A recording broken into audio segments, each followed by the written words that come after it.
This creepypasta is titled The Axeman's Lullaby, written by Christopher Maxim. I was just a kid.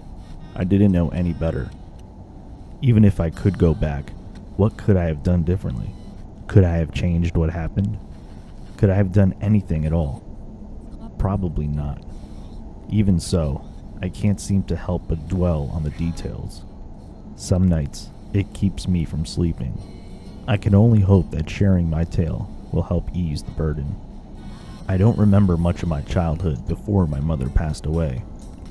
I was told she was struck by a car on her way home from work. I was only 4 years old. Still, I know that I loved her. Part of me still does. It's a strange, lingering feeling that doesn't go away. As much as I loved her, I feel that my father loved her even more. I say this because my mother's death took an immense toll on him. Up until I was about 10 years old, he would have a nervous breakdown, tears and all, at least once a month. He never told me why, but I know it was because of her. Things changed a bit my 10th year. We moved out of that house, the one that reminded us of her. My dad pulled me out of the school system, and we moved into the cabin out in the middle of nowhere. It may seem a bit drastic, but it was clear that my father needed a change. He wasn't doing so well. Because of this, I didn't question his actions. From that point on, we lived a simple life. My dad took odd jobs here and there, and seeing as we lived up north, selling firewood was sufficient enough to supplement the rest of our income. That was my job.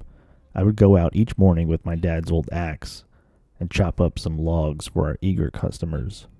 It wasn't much of a life, but it was good enough. Comfortable with our new living situation, I was taken completely off guard one night when I heard the sound of crying coming from my father's room. He had been doing so well, so why was he still in such dire straits?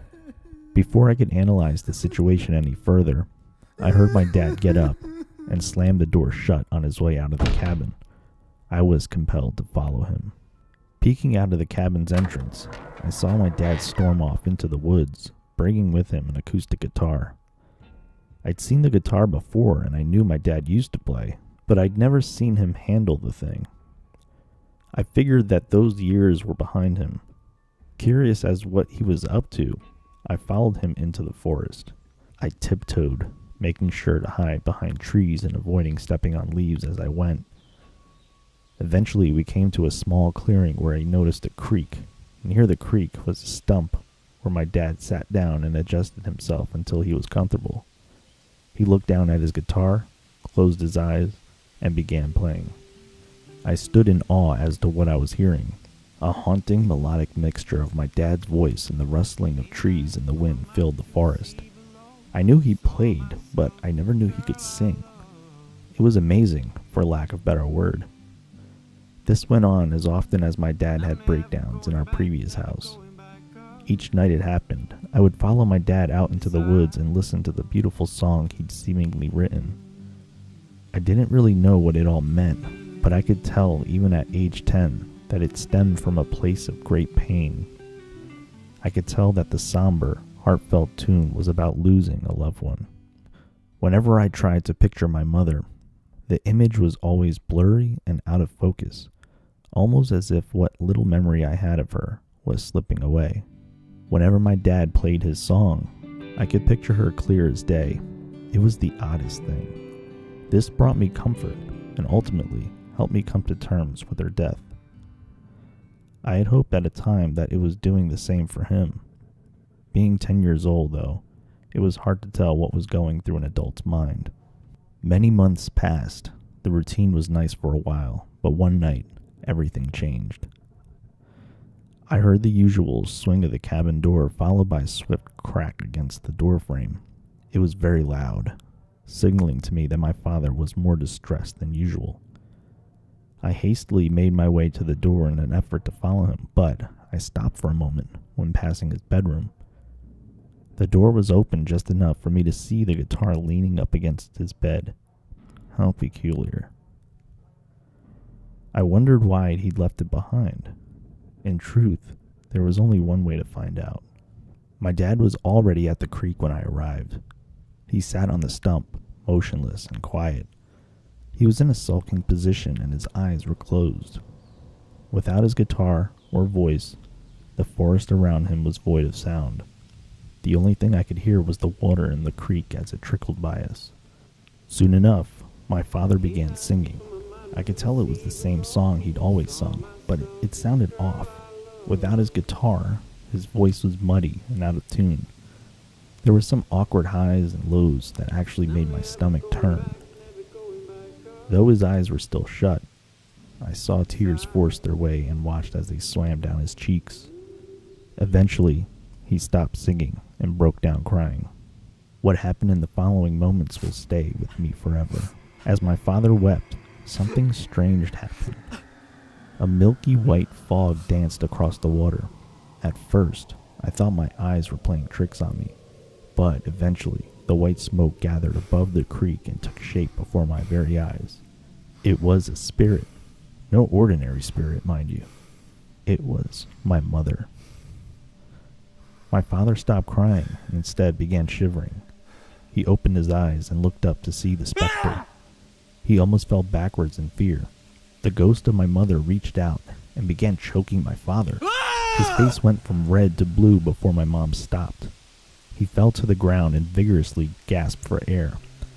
I couldn't bring myself to lend a helping hand. I was stuck in a petrified state. My father tried to crawl away, but it was no use. My mother began clawing away at him. She tore through his clothes and eventually his skin. I watched in horror as she reached into his body and ripped out vital organs. His bones snapped like branches. His blood tainted the water. His voice once again filled the forest, only now it was screams of agony. I couldn't bear to watch any longer, so I shut my eyes. With my eyes closed, I remembered the song my dad sang. I started humming it to myself, and just like that, I calmed down. The world around me became quiet. All I could think about was the song. Memories of my parents came through the floodgates as I hummed. Tears rolled down my cheeks. I couldn't help but fall apart. What had my childhood become? Where was I to go from there? Eventually, I stopped humming and opened my eyes. The apparition of my mother was gone. My dad's open corpse lay on the stump where he used to sing. As the scene before me sunk in, so did my heart. It crawled into the pit of my stomach and made a nest. It would stay there for many years to come. I don't really remember running back to the cabin, nor do I recall calling the local authorities. What I do remember is the look on their faces when they took me back out there and saw what I had seen. The sight of my father's body was a grisly one, that's for sure. It was unlike anything the town had ever seen. Still, it was taken care of in a swift and respectful fashion. In the coming months, the investigation came to an end. Cause of death was never determined, but that doesn't mean there were no answers found. My mother's body was discovered buried beneath the creek. My father's axe was determined to be the murder weapon. One of the theories floating around town was that my dad was a jealous type. They think he convinced himself my mom was having an affair and then lost his marbles. Feeling guilty, he moved us out there near the dump site so he could be closer to her. I guess we'll never know the full story, but one thing is for certain. My mom had her revenge.